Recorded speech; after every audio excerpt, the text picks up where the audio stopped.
Humarap sa pagdinig ng Independent Commission for Infrastructure o ICI sina Quezon City Representative Arjo Atayde at Caloocan Representative Dean Asistio para sagutin ang mga alegasyon laban sa kanila tungkol sa maanumalyang flood control projects. Si Harley Valbuena sa sentro ng balita. Harley.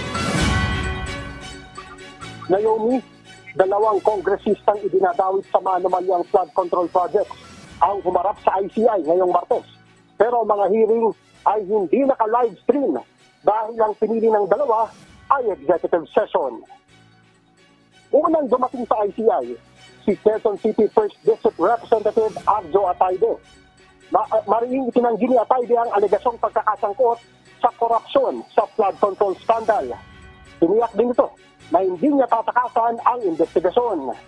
Bago matapos ang panayam, ay hindi na naitago ni Atayde ang kanyang emosyon.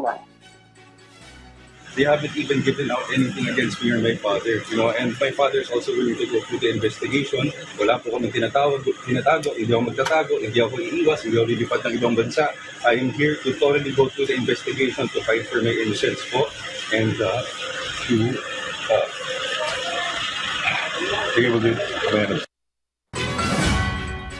Tinawag ding hearsay o sabi-sabi lamang ng kongresista ang aligasyong ang kanyang amang si Art Atayde ang umano'y tumatanggap ng checkback para sa kanya.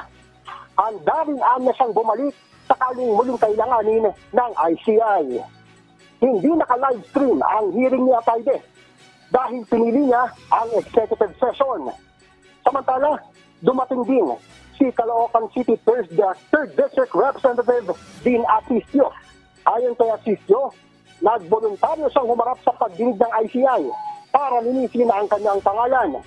Tulad ni Atayde, pinili rin ni Asistio ang executive session, kaya't hindi rin naka-live stream ang kanyang pagdinig. Para po mas maprotektahan dahil baka magkaroon po ng judgment by PCD. At saka meron po tayong mga sensitibong masabi sa ICI na hindi mo na pinakailangan yung sa publiko para ho hindi maka-abala sa investigation natin. Sina Atayde at Asistio ay kabilang sa mga pinangalanan ng mga diskaya na umano'y kumikitback sa flood control project. Naomi, tapos na yung executive sessions at nakalis na rin dito sa ICI ang dalawang kongresista. Pero wala pang paliwanag ang ICI kung bakit nito pinayagan ang hiling na executive session ng dalawang mambabatas. Naomi? Maraming salamat, Harley Valbuena.